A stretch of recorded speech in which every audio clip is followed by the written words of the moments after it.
সুপ্রিয় দর্শক শ্রোতা, আমরা লাইট হাউস কর্তৃক নিবেদিত আজকে একটা বিশেষ টেলি ডায়লগের আয়োজন করেছি। আমরা এই আয়োজনে মূলত আমরা যে বিষয় নিয়ে আলাপ করব, আমরা থিম বলবো যে ডায়লগের, সেটা বাংলাদেশের gender responsive disaster management program, যেটা বাংলায় একই রকম বলা যাবে বাংলাদেশের জেন্ডার সংবেদনশীল দুর্যোগ ব্যবস্থাপনা কার্যক্রম।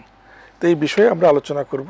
এই আলোচনার শুরুতেই আমি একটা বিষয় বলতে চাই, সেটা আমরা সকলেই জানি, মর্মাহত যে সম্প্রতি যে মাইলস্টোন স্কুল কলেজে যে দুর্ঘটনা ঘটলো এবং এর জন্য আমাদের যে কোমলমতি শিশুরা আমাদের প্রাণ গেল, এবং তার জন্য আমি বিশেষ করে এই অনুষ্ঠানের শুরু প্রাক্কালেই গভীর সমবেদনা জানাচ্ছি, এবং একই সাথে যাদের পরিবার বাচ্চারা মারা গেছে বাট বাবা মা বেঁচে আছে, তাদের পরিবারের প্রতি সমবেদনা জানাচ্ছি, এবং সেখানকার টিচার এবং সেখানকার আয়া তারাও এই মৃত্যুবরণ করেছে দুর্ঘটনায়, তাদের মাগফিরাত কামনা করছি এবং তাদের প্রতি গভীর সমবেদনা জানিয়ে আমাদের আজকের দুর্যোগ জেন্ডার সংবেদনশীল দুর্যোগ ব্যবস্থাপনা কার্যক্রম নিয়ে আলোচনা করব আমরা। তো এই প্রোগ্রামটা যে আওতায় আমরা শুরু করতে পারছি লাইট হাউস থেকে, সে সম্পর্কে একটু ধারণা দিই যে আপনারা জানেন যে বাংলাদেশ আমাদের দুর্যোগের দেশ বলে পরিচিত, এবং বাংলাদেশ এটাও আবার দুর্যোগ ব্যবস্থাপনা মডেল হিসাবেও এশিয়ার মধ্যে একটা বহুল প্রচারিত হয়েছে। আমরা সঠিকভাবে দুর্যোগ ব্যবস্থাপনা করতেও পারছি। তো আমরা লাইট হাউস থেকে কুড়িগ্রামে ইউরোপিয়ান কমিশনের ফান্ডে ফ্রি প্রেস আনলিমিটেড এবং আর্টিকেল 19-এর যৌথ পার্টনারশিপে লাইট হাউস একটা প্রকল্প বাস্তবায়ন করছে। সেটা মূলত যে দুর্যোগে নারী এবং কিশোরীদের এবং প্রতিবন্ধীদেরকে যাতে নিরাপত্তা দেওয়া হয়, তাদের প্রতি বেশি অ্যাটেনশন দেওয়া হয় দুর্যোগ ব্যবস্থাপনা কার্যক্রমে। এই জন্য সাংবাদিকদের এবং দুর্যোগ ব্যবস্থাপনা কমিটিকে আমরা প্রশিক্ষণ দিচ্ছি, এবং এই সরকারি মিশনারির সাথে আমরা কাজ করছি যাতে দ্রুত জেন্ডার সেন্সিটিভ অর্থাৎ নারী, শিশু, বয়োজ্যেষ্ঠ এবং যারা পিছিয়ে পড়া আছে তার সেই সব জনগোষ্ঠীকে আমরা দ্রুত সরকারি সেবা নিয়ে পৌঁছাতে পারি এবং বেসরকারি সেবা একসাথে সরকারের পাশে যেতে পারে। আলোচনায় যারা অংশগ্রহণ করছেন তাদেরকে একটু পরিচয় করে দেব। এর আগে বলবো যে আমরা পরিচয়ের পরপরই আমরা একটা বিশেষ উদ্যোগ নেওয়া হয়েছে প্রকল্পটা থেকে, একটা বিশেষ পোর্টাল তৈরি করা হয়েছে যে খুব দ্রুত যাতে মানুষের প্রতি মানে যারা ভালনারেবল এবং দুর্যোগ কবলিত যেসব মানুষ তাদের প্রতি রেসপন্স করতে পারে সরকার এবং যারা স্টেক হোল্ডারগণ, সেই জন্য একটা বিশেষ পোর্টাল তৈরি করা হয়েছে। আমরা সেটা দেখে নেব। বাট বিফোর দ্যাট আমি আমন্ত্রণ জানাইছি যাদেরকে আমরা স্টুডিওতে সময় দিয়েছেন কষ্ট করে, তাদের সাথে আমরা পরিচিত হবে। খুবই গুরুত্বপূর্ণ ব্যক্তি আমাদের সরকারের দুর্যোগ ব্যবস্থাপনা অধিদপ্তরের মাননীয় মহাপরিচালক জনাব রিজানুর রহমান। এরপরে ডান পাশে আমাদের সাথে আলোচক হিসেবে যোগদান করেছেন doctor Golam Rabbani, head of climate bridge fund BRAC. আমার বাম পাশে আমাদের সাথে আসছেন প্রফেসর তাসনুভা হক, যিনি সাইকোথেরাপিস্ট এবং কাউন্সিলিং সাইকোলজিস্ট। উনি ব্র্যাক ইউনিভার্সিটিতে কাজ করছেন। চলুন একটু আমরা এই পোর্টালটা একটু দেখে আসি। বাংলাদেশ একটি দুর্যোগ প্রবণ দেশ এবং প্রতি বছর নানা ধরনের প্রাকৃতিক দুর্যোগে লাখো মানুষ ক্ষতিগ্রস্ত হয়। দুর্যোগের সময় দুর্গত এলাকায় দ্রুত সাহায্য পৌঁছানো গেলে ক্ষয়ক্ষতি অনেকাংশে কমিয়ে আনা সম্ভব, কিন্তু সঠিক তথ্য না থাকায় অনেক সময় সঠিক সিদ্ধান্ত নেওয়া ও কার্যকর সাহায্য সহযোগিতা পৌঁছানো দেরি হয়। এই সমস্যার সমাধানে লাইট হাউস একটি যুগান্তকারী উদ্যোগ নিয়েছে, যা রিপোর্ট নাও বিডি নামে পরিচিত। এর মাধ্যমে দুর্গত এলাকার স্বেচ্ছাসেবক এবং সাংবাদিকেরা দ্রুত তথ্য সরাসরি পোর্টালে পাঠাতে পারেন। পোর্টাল এইসব তথ্য তাৎক্ষণিক যাচাই করে সংশ্লিষ্ট সরকারি কর্মকর্তা ও সংস্থার কাছে SMS ও ইমেইলের মাধ্যমে দ্রুত পাঠিয়ে দেয়। এতে নির্দিষ্ট এলাকা সম্পর্কে দ্রুত ও সঠিক তথ্য পাওয়া যায় এবং সেই অনুযায়ী উদ্ধার, ত্রাণ ও স্বাস্থ্য সহায়তার মতো কার্যক্রম দ্রুত শুরু করা যায়। প্রযুক্তি নির্ভর এই উদ্যোগ দুর্যোগ মোকাবেলাকে আরও কার্যকর ও গতিশীল করবে বলে আমরা বিশ্বাস করি। চলুন দেখা যাক এই পোর্টাল কিভাবে কাজ করে। আমরা শুরুতেই ঢুকলে আমরা যেটা দেখতে পাবো যে এখানে দুর্যোগ কবলিত এলাকার একটি ছবি এবং দুর্যোগ মোকাবেলায় আমরা একটি মোটিভেশনাল একটি কথা বা ট্যাগলাইন লিখেছি। পাশে আমরা একটা বাটন দেখতে পাচ্ছি, বন্যার্তদের তথ্য দিন। মূলত এই বাটনের মাধ্যমেই এই বাটনে ক্লিক করার পরেই রিপোর্টার এবং ভলান্টিয়ারগণ তারা পোর্টালে তথ্য পাঠাতে পারবেন। তো আমরা আগে ওয়েবসাইটটা একটু গো থ্রু করি। এখানে আমরা দেখতে পাচ্ছি যে কুড়িগ্রাম জেলায় দুর্যোগ কবলিত মানুষের সংখ্যা যেটা আসলে সময়ের সাথে সাথে পরিবর্তন হবে, এটা একটা ডেমো সংখ্যা দেওয়া আছে। কার্যক্রম চলমান 5টি উপজেলায়, কার্যক্রম চলমান 35টি ইউনিয়নে, এবং স্বেচ্ছাসেবক হিসাবে অবদান রাখতে এখানে স্বেচ্ছাসেবকরা যেন জয়েন করতে পারেন সেজন্য একটা সিস্টেম তৈরি করা আছে। এখানে বাটনে ক্লিক করলে তারা প্রয়োজনীয় তথ্য উপাত্ত দেওয়ার পরে তারা ভলেন্টিয়ার হিসাবে বা স্বেচ্ছাসেবক হিসাবে জয়েন করতে পারবেন। এরপরে আমরা দেখতে পাচ্ছি দুর্যোগ কবলিত এলাকার মানচিত্র। সেখানে কুড়িগ্রামের যে মানচিত্র, যেহেতু আমরা কুড়িগ্রাম নিয়ে কাজ করছি, কুড়িগ্রামের একটি মানচিত্র দেখা যাচ্ছে, যেই মানচিত্রটি দুর্যোগ প্রবণতার সাথে সাথে মানচিত্রটা পরিবর্তন হবে। আমরা যদি আরও যাই, আমরা যে কথাটা বললাম যে ভলেন্টিয়ার এবং সাংবাদিকরা তারা রিপোর্ট করতে পারবে তাদের এলাকা যে এরিয়া আছে সেই এরিয়াতে কিছু ক্রাইটেরিয়া আছে দুর্যোগের, সেই ক্রাইটেরিয়ার উপরে রিপোর্ট করতে পারবে। সেই রিপোর্ট এখানে দাখিল হয়েছে, সেই রিপোর্টের কতগুলো ফলো আপ হয়েছে এবং কতগুলো সমাধান হয়েছে, সেই তথ্যগুলো এখান থেকে তারা সরাসরি দেখতে পাবে। এরপরে আমাদের এই 5 জন সাংবাদিক আছেন যারা ফেলোশিপ প্রাপ্ত হয়েছেন। আমরা যদি দেখি সাংবাদিকদের তথ্য কিন্তু আমরা এই পোর্টালটার মাধ্যমে আমরা দেখতে পাবো। এরপরে যদি আমরা যাই, আমরা ভিডিও গ্যালারি, যেখানে কুড়িগ্রাম সম্পর্কিত এবং কুড়িগ্রামের বন্যা পরিস্থিতি সম্পর্কিত যে ভিডিওগুলো সেগুলো আমরা এখানে দেখতে পাবো।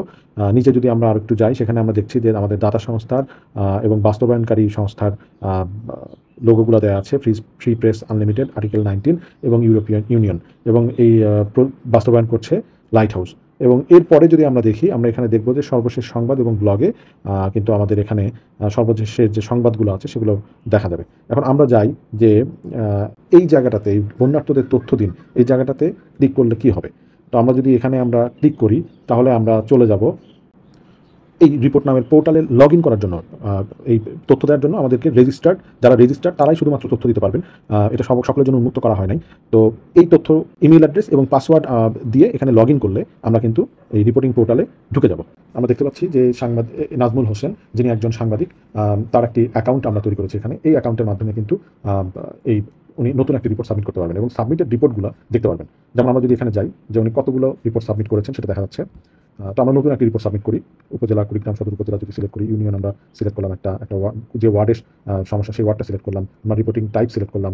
রিপোর্টিং সাইট সিলেক্ট করার পরে আমরা যদি নাম দিই, এখানে আমরা যদি জেন্ডার সিলেক্ট করি, ফুল অ্যাড্রেস, আমরা একটা অ্যাড্রেস দিই, আমরা একটা ফোন নাম্বার, ভিক্টিমের ফোন নাম্বার দিই, এবং আরও অ্যাডিশনাল ইনফরমেশন যদি আমরা থাকে ভিক্টিমের সেটা দিলাম। এবং রিপোর্টটা এখানে যদি আমরা কী ধরনের রিপোর্ট, কী ধরনের ত্রাণ সহায়তা বা কী অবস্থা, সেই জিনিসটা যদি আমরা এখানে দিই, এবং দিয়ে যদি আমরা ছবিও যদি সিলেক্ট করি, আমরা যে ছবি সিলেক্ট করে আমরা ছবিও দিয়ে দিব। ছবি সিলেক্ট করার পরে সাবমিট করে যদি আমরা দিয়ে দিই, তাহলে এই রিপোর্টটা দেখা যাবে যে রিপোর্টটা সাবমিট হয়ে গেছে। এখন এই রিপোর্টটা সাবমিট হওয়ার পরে এটা চলে যাবে হচ্ছে পোর্টালে। আমরা একটু পোর্টালে যদি যাই, আমরা এখন যদি অ্যাডমিন প্যানেলে দেখি, এখানে কিন্তু আমরা দেখতে পাচ্ছি যে 4টি রিপোর্ট সাবমিট করা হয়েছে, একটি অ্যাপ্রুভালের জন্য আছে। তো আমরা রিপোর্টে যাই, রিপোর্টে গেলে আমরা দেখতে পাচ্ছি যে এই লাস্ট যে রিপোর্টটা, এই রিপোর্টটা আমরা অ্যাপ্রুভালের জন্য এসেছে। আমরা এখানে যদি এখন এই পুরো বিষয়টা দেখার পরে আমরা এখানে অ্যাপ্রুভ বাটনে ক্লিক করলে এটা অ্যাপ্রুভ হয়ে যাবে। এটা অ্যাপ্রুভ হয়ে গেছে, এবং এটা অ্যাপ্রুভ হয়ে যাওয়ার সাথে সাথে কিন্তু যেটা হবে যে আমরা দেখছি যে টাইপটা কি, ত্রাণ। আমরা কেস ম্যাপিংয়ে চলে যাই। আমরা কেস ম্যাপিংয়ে যদি যাই, তাহলে দেখতে পাবো ত্রাণ বিষয় আসলে কারা সংশ্লিষ্ট কর্মকর্তা।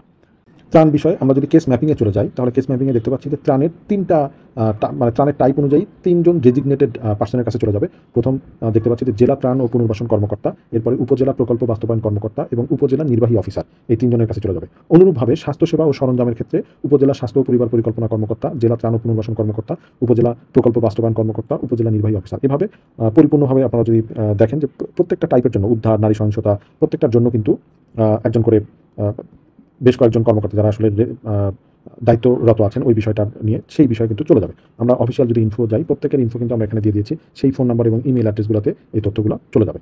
তো এই ছিল হচ্ছে আমাদের এই রিপোর্টিং পোর্টালটা। এটি একটি নতুন উদ্যোগ। আমরা আশা করি আপনাদের সবার সহযোগিতায় এটাকে আমরা আরও উন্নত এবং আরও কার্যকর করতে পারবো। লাইট হাউসের উদ্যোগে পোর্টাল যা তৈরি করা হয়েছে এবং সেটা সম্পর্কে আমরা একটু দেখলাম।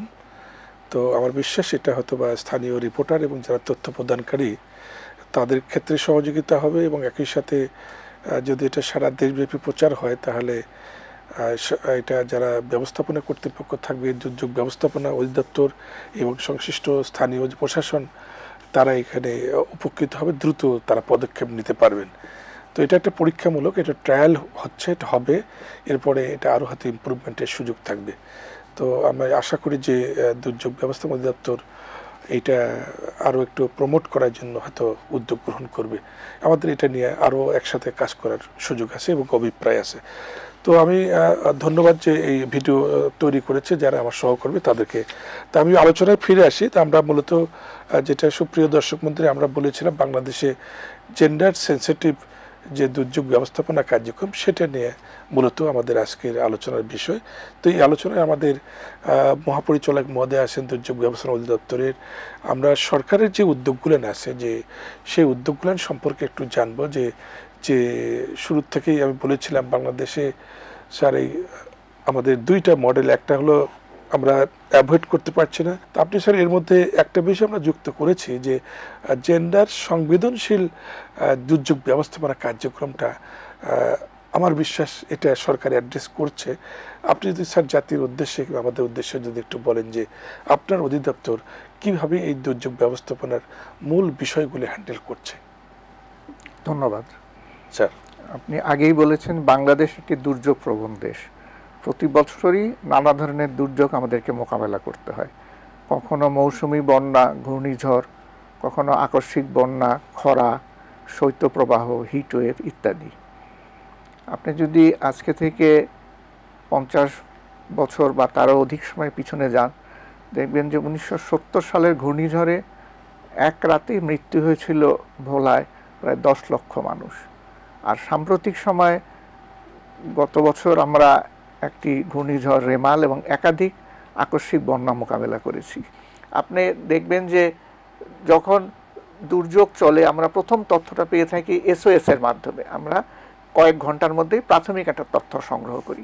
এরপর দুর্যোগে কি বড় ক্ষয়ক্ষতি হলো তার জন্য আন্তঃমন্ত্রণালয় সভা হয়ে থাকে। সেখানে আমরা আমাদের মাধ্যমে আমাদের জেলা ত্রাণ ও পুনর্বাসন কর্মকর্তা এবং উপজেলা পর্যায়ে প্রকল্প বাস্তবায়ন কর্মকর্তার মাধ্যমে আমরা ডি ফর্মে এই তথ্যগুলি সর্বোচ্চ 3 সপ্তাহের মধ্যে সংগ্রহ করি, যাতে এখানে মানুষের কি ক্ষয়ক্ষতি হলো এটি আমরা ডেইলি রিপোর্টেও যেমন দেই, সেরকম সর্বশেষ একটি হিসাব দেই যে মানুষ কতজন তার প্রাণহানি হয়েছিল, কি পরিমাণ মানুষ আশ্রয় কেন্দ্রে এসেছিল।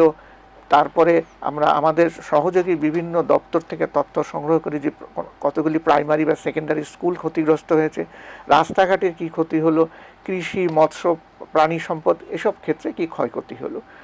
এই সমস্ত তথ্য নিয়ে পরবর্তীতে আমরা পুনর্বাসনের জন্য কাজ শুরু করি। ফলে দুর্যোগ ব্যবস্থাপনার পুরা বিষয়টিকেই আমরা সরকারের দুর্যোগ ব্যবস্থাপনা, ত্রাণ মন্ত্রণালয়, দুর্যোগ ব্যবস্থাপনা অধিদপ্তর, অন্যান্য বিভিন্ন মন্ত্রণালয় দপ্তরের সাথে সুসমন্বিতভাবে আমরা কাজ করে থাকি। দুর্যোগ ঝুঁকি হ্রাস করতে হলে দুর্যোগের ক্ষেত্রে তাদের জন্য সরকার কি করতে পারে, সেজন্য আমাদের জাইকার সহায়তায় একটি প্রকল্প আমরা গ্রহণ করেছিলাম, যেটি গত 30শে জুন শেষ হয়েছে।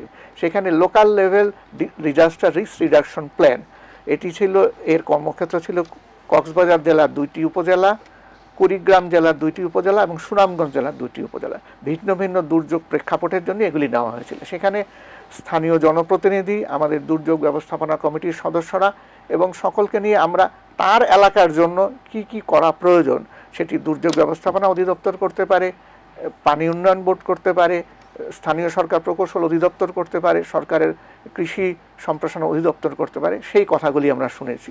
যেগুলি আমরা এখন প্রজেক্ট শেষ হওয়ার পরে আমরা মনিটর করব যে কীভাবে এই কাজগুলি হচ্ছে। আপনারা জানেন যে স্যার আমি আবার আপনার কাছে আসবো, ডক্টর গুলাম রব্বানির কাছে একটু যাব। স্যার যে এতক্ষণ আলাপ করলো এটা আপনি বুঝতে পারলেন যে আসলে মোস্টলি কিন্তু যেটা দেখছি সোশ্য ইকোনমিক যে লসটা, এবং এটা একটা মোটা দাগে অনেক বড় ভাবে অ্যাড্রেস করা হচ্ছে। তো এখন এর সাথে সাথে যে নন ইকোনমিক লস একটা আমরা দেখতে পাচ্ছি যে দুর্যোগের ফলে ইকোনমিক এবং নন ইকোনমিক লসটা, তা আপনি স্যার কিছুটা অংশ অ্যাড্রেস করেছে। আপনার কাছ থেকে জানতে চাই যে নন ইকোনমিক লসটাকে কীভাবে আমরা মেজার করতে পারি, আর এটা কিভাবে আমরা আমরা সকলকে জানাইতে পারি এইগুলোর নন ইকোনমিক লস, এটা যদি একটু আপনি সংক্ষেপে তুলে ধরতেন ডক্টর গুলাম রব্বানি প্লিজ। অনেক ধন্যবাদ।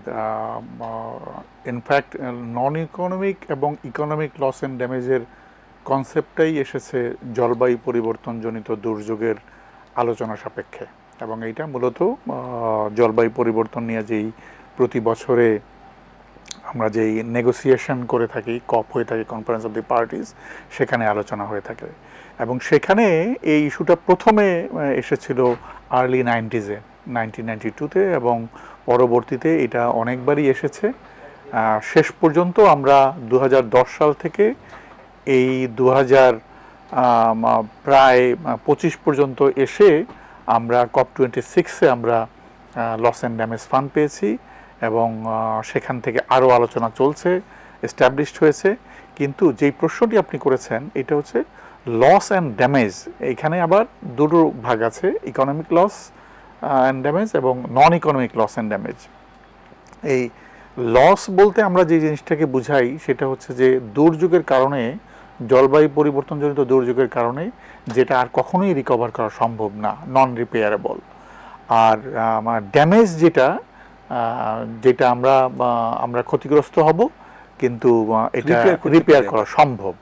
এখন নন ইকোনমিক লস অ্যান্ড ড্যামেজের ভিতরে 3টা প্রকার আছে। এটাকে আমরা ভাগ করে থাকি হচ্ছে ইন্ডিভিজুয়াল লেভেলে নন ইকোনমিক লস, যেমন আমরা এডুকেশনকে ধরতে পারি। যেমন আপনি জানেন যে 2009 সালে যে সাইক্লোন আইলা হয়েছিল লেট মেতে, অনেক বাচ্চা 6 মাস থেকে 1 বছর স্কুলেই যেতে পারে নাই, এবং এই সারা জীবন থেকে যে শিক্ষার সুযোগটা বঞ্চিত হলো, এইটা একটা। সেকেন্ড হচ্ছে আপনার মরবিডিটি অ্যান্ড মর্টালিটি, মানুষ যখন মারা যায়, লাইফ যখন হয়, যখন মারা যায় তখন একটা জীবনের তো কোনো মূল্য দিয়ে আপনি এটা ব্যাখ্যা করতে পারবেন না, এইটা একটা। আবার অনেক সময় যেরকম ডিজি মহোদয় বলছিলেন যে অনেক লক্ষ লক্ষ লোক মারা গিয়েছিল 1970-তে, 1991-এ 1,38,000 লোক মারা গিয়েছিল, তারপরে সাইক্লোন সিডরে 5,000-এর উপরে মানুষ মারা গিয়েছিল। তো এই যে মানুষগুলো যে মারা যায়, সাথে সাথে অসংখ্য মানুষ ইনজুর্ড হয়, হাত চলে যায়, পা চলে যায়, অনেক ইনজুর্ড হয়। এটা যখন যায়, আপনি যতই চেষ্টা করেন, আপনি যত আধুনিক চিকিৎসার মাধ্যমে এটা রিপেয়ার করেন, আগের জায়গায় ফিরবে না, আগের জায়গায় আর ফিরবে না। এগুলো হচ্ছে নন ইকোনমিক লস। পার্টিকুলারলি মাইগ্রেশনের জন্য যে মেয়েটা কিংবা যে পরিবারটা তার আসার ফলে তার নিরাপত্তা এবং সে কোথায় লেখাপড়া করবে এবং তার জন্য ওই এনভায়রনমেন্টটা কতটুকু ফিট করছে, তার বন্ধু সব চেঞ্জ হয়ে গেছে এবং সে আসার সময় অনেক শকড হয়েছে, তো এর জন্য অনেক সময় ট্রমাটাইজ হয়। এবং আমি দেখি দুর্যোগের সময় যে বালিকারা, কিশোরীরা প্রথমত সমস্যা যে ওর মেন্টাল হেলথ প্রবলেম শুরু হয় ওর যখন পিরিয়ডটা শুরু হয়, এমনিতে নতুন ইস্যু তার কাছে, এখন তারপরে যখন যাচ্ছে সেখানে কীভাবে মেনটেনেন্স করবে। তো স্যার একটা হোপ অফ দ্য রে যেটা বললেন, ওই শেল্টার হোমে কিন্তু স্পেশালিস্ট ডিজিজ স্যার বললো যে ওইখানে মেয়েদের জন্য স্পেশাল আয়োজন আছে, কিন্তু স্টিল আমি দেখছি যে ওইখান থেকে যখন আসলো শহরে তার জন্য কেউ কোনো ব্যবস্থা নিয়ে রাখে নাই কিন্তু বস্তিতে কিংবা স্লামে। তো এই মানসিক স্বাস্থ্যটাকে আপনি কিভাবে বিশ্লেষণ করেন এবং এই সমস্যাটাকে আপনার কতটুকু গুরুত্ব দেওয়া দরকার বলে মনে করেন? এটা ক্লাইমেট রেজিলেন্ট কিংবা ক্লাইমেট ইনডিউস আপনি মানসিক স্বাস্থ্য মানে কিংবা দুর্যোগের ফলে যে মানসিক স্বাস্থ্য যে হানি হচ্ছে সেটা গুরুত্ব নিয়ে যদি একটু আলাপ করেন। ধন্যবাদ স্যার, খুব গুরুত্বপূর্ণ একটা জায়গা এবং এখানে আমার মনে হয় দুটো বিষয় আছে। প্রথমত আপনি যেহেতু মাইগ্রেশনের কথা বলছিলেন, ওটা একটা অ্যাসপেক্ট, আর একটা অ্যাসপেক্ট হচ্ছে একটা disaster situation. So disaster situation সেটা ম্যানমেড হোক বা ন্যাচারাল হোক, যে কারণেই হোক না কেন, ডিজাস্টার মানে এখানে আনএক্সপেক্টেড কিছু হচ্ছে, প্রত্যাশিত না, এবং সেখানে কিন্তু আমাদের যে সহজাত যে কোপিং মেকানিজমগুলো নিয়ে আমরা বড় হই সেইগুলো কিন্তু আসলে আর খুব একটা কাজ করছে না। ওইটা যখন ভেঙে যাচ্ছে তখনই কিন্তু আমরা আসলে একটা স্ট্রেস ফিল করি, এবং স্ট্রেস থেকে এটা খুব বেশি মাত্রায় হলে, বিশেষ করে সহযোগিতাগুলো না থাকলে, তখন আস্তে আস্তে সেটা ট্রমার দিকে টার্ন করে। সো একে তো ডিজাস্টার, সেটাই তো ভীষণ স্ট্রেসফুল একটা ব্যাপার। কারো কারো জন্য তাদের মানে একমাত্র যে সম্পদগুলো ছিল সেগুলো ফেলে চলে আসছে, কেউ হয়তো কাছের মানুষকে হারিয়েছে। সো এই যে চাপটা, এটা একটা মানুষের মানসিক স্বাস্থ্যের জায়গায় ভীষণ রকম প্রভাব ফেলে। আমরা ব্যক্তিগতভাবে বেসরকারি প্রতিষ্ঠান, সরকারি নানা প্রতিষ্ঠান কিন্তু উদ্যোগগুলো নিচ্ছে, যেমন মাইলস্টোনের ঘটনার পরে ঢাকা ইউনিভার্সিটি থেকে, আমাদের কাউন্সিলিং ডিপার্টমেন্ট থেকে, আমার ব্র্যাক ইউনিভার্সিটি থেকে, নানা প্রতিষ্ঠান থেকে হচ্ছে। সো সেখানে সরকারের ইনভলভমেন্টটা যেটা আমাদেরকে একটা বড় স্ট্রেংথ দেয় এবং আসলে চ্যানেল আমাদের কাজ করার স্কোপটা অনেক বেড়ে যায়। সেটাই আমার একটা রিকোয়েস্ট থাকবে, এবং প্রশিক্ষণটা, সুপারভিশনটাকে আরও কত স্ট্রং করা যায় সেটা স্যারের কাছে একটা আবেদন থাকবে। অনেক অনেক ধন্যবাদ আপনাকে। আমি যদি ডক্টর গোলাম রব্বানীকে বলি যে আপনি যে ইস্যুগুলো উঠাইলেন, আলাপ করলেন নন ইকোনমিক লসের বিষয়ে, আমাদের ডিজি মহাদেব বলেন অনেকগুলো উদ্যোগ ইতিমধ্যেই তারা ইনবিল করেছে এবং এটাকে ট্র্যাক করে কাজ করার চেষ্টা করছেন।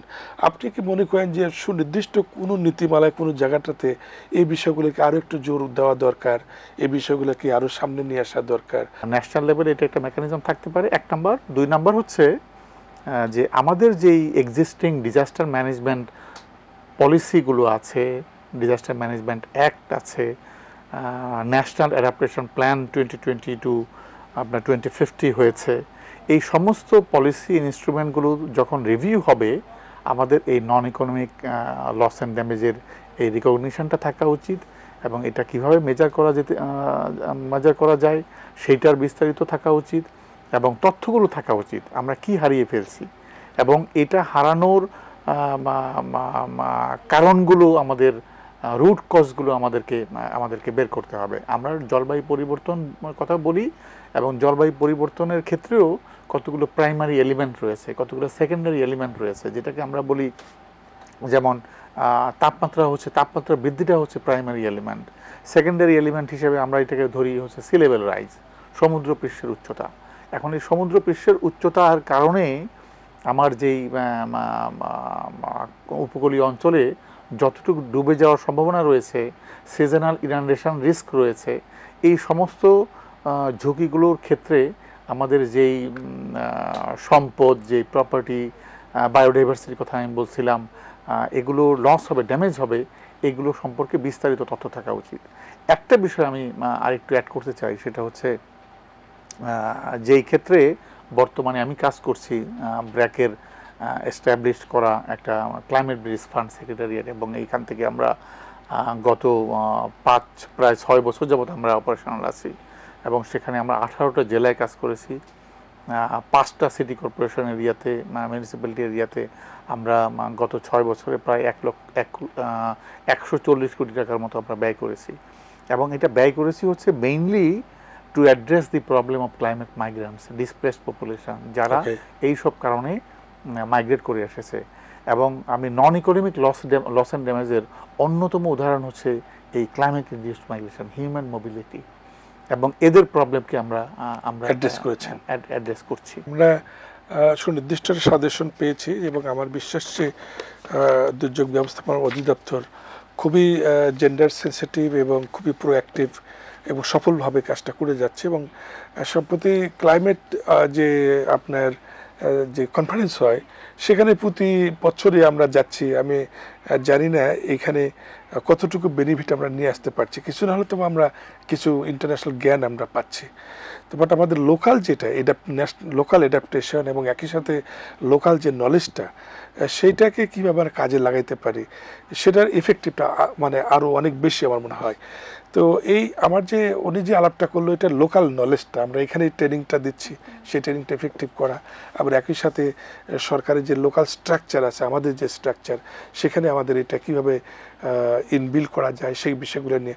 স্যার আমরা শেষ করব, আপনি যদি স্যার 1 মিনিটে এই বিষয়গুলো সহ যদি আমি, যেহেতু এখন দুর্যোগের সময়, বন্যা প্রতি বছর হয়, আপনি সুনির্দিষ্ট জনগণের উদ্দেশ্যে যদি স্যার একটা কিছু সাজেশন রাখেন যে আমরা দুর্যোগটাকে মোকাবেলা করার জন্য একটা কিভাবে প্রিপারেশন নিতে পারি, স্যার খুবই সংক্ষেপে যদি আপনি শেষ করেন স্যার। ধন্যবাদ। তার আগে আপনি যে বলেছেন FWA বা FWVদের কথা, তারা হলো স্বাস্থ্য পরিবার কল্যাণ মন্ত্রণালয়ের আওতাধীন মাঠ পর্যায়ের কর্মী। যখন কোনো দুর্যোগ কোনো এলাকায় আঘাত হানে, সে বন্যা হোক, ঘূর্ণিঝড় হোক, টর্নেডো, সেখানকার উপজেলা পর্যায়ের বা জেলা পর্যায়ে হলে সমস্ত সরকারি দপ্তরের কর্মকর্তাদের কিন্তু সার্বক্ষণিক কর্মস্থলে এবং সেসব জায়গায় থাকতে হয়। এবং সেখানে এই FWA বা FWV, যাদের এক বিরাট অংশ আবার মহিলা, তাদেরও একটা দায়িত্ব থাকে যে আমাদের আশ্রয় কেন্দ্রগুলিতে যারা রয়েছে তাদের সাথে যোগাযোগ করা, তাদের শারীরিক মানসিক স্বাস্থ্যের প্রতি নজর রাখা। এই কাজটা আমাদের মাঠ পর্যায়ে করা হচ্ছে। আর আরেকটি কথা বলা হচ্ছে যে প্রশিক্ষণ, আমরা একদম শুধু আমাদের অধীনস্থ দপ্তরে কর্মরত ব্যক্তিরা বা দুর্যোগ ব্যবস্থাপনা কমিটির সাথে যুক্ত শুধু তাদেরকে নিয়েই প্রশিক্ষণ দেই না, আমরা যারা এই কাজগুলির সাথে জড়িত থাকেন, যেমন গার্লস গাইড, বয় স্কাউট, রোভার, বিভিন্ন ব্যবসায়ী সমিতি, কারণ প্রায় আপনার অগ্নিকাণ্ডের খবর আমরা পত্রিকার পাতায় দেখি। এরকম বিভিন্ন শ্রেণী পেশার মানুষকে আমরা প্রশিক্ষণ দিয়ে থাকি। ফলে আমরা চাই কমিউনিটি ইনভলভমেন্টটা, যত বেশি কমিউনিটি আমাদের সাথে একাত্মতা হবেন তত আমরা এই দুর্যোগ মোকাবেলা আরও সফল হব। আপনারা জানেন 1090 আমাদের একটা টোল ফ্রি নাম্বার রয়েছে, যে কেউ ফোন করলে আপনি সেই দিনের আবহাওয়ার পূর্বাভাস, বন্যা বা ঘূর্ণিঝড়ের তথ্য, সমুদ্রতে যারা জেলে ভাইরা যাবেন তাদের প্রাথমিক তথ্য, নদী বন্দরের তথ্য পাবেন। তা বাংলাদেশ আর্লি ওয়ার্নিংয়ের জন্য 2027 সালের মধ্যে যাতে আমরা সবাইকে অ্যাওয়্যার করতে পারি সে বিষয়ে প্রতিশ্রুতিবদ্ধ, এবং সরকার তথা দুর্যোগ ব্যবস্থাপনা ত্রাণ মন্ত্রণালয় অধিদপ্তর এই বিষয়ে কাজ করে যাচ্ছেন। শুধুমাত্র আমাদের অধিদপ্তর এবং বিটিআরসি মেসেজ ডিসেমিনেশন এবং কমিউনিকেশনের সাথে কাজ করে। আমরা চাচ্ছি আমাদের যে আগে বলেছিলাম 2টি আর্লি ওয়ার্নিং প্রোটোকল রয়েছে, তার সাথে সাথে আমরা heat wave, landslide, thunderstorm, flush flood এইগুলি যাতে আমরা মেকানিজম ডেভেলপ করতে পারি। আমাদের বিভিন্ন সহযোগী সংস্থার সাথে, আমাদের উন্নয়ন সহযোগীদের সাথে আমরা কাজ করে যাচ্ছি যাতে সর্বতোভাবেই আমরা দুর্যোগকে মোকাবেলা করতে পারি।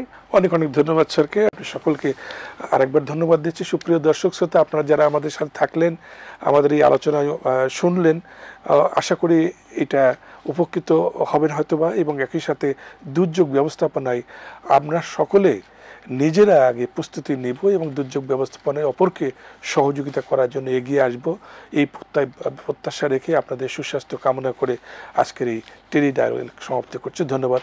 আসসালামু আলাইকুম।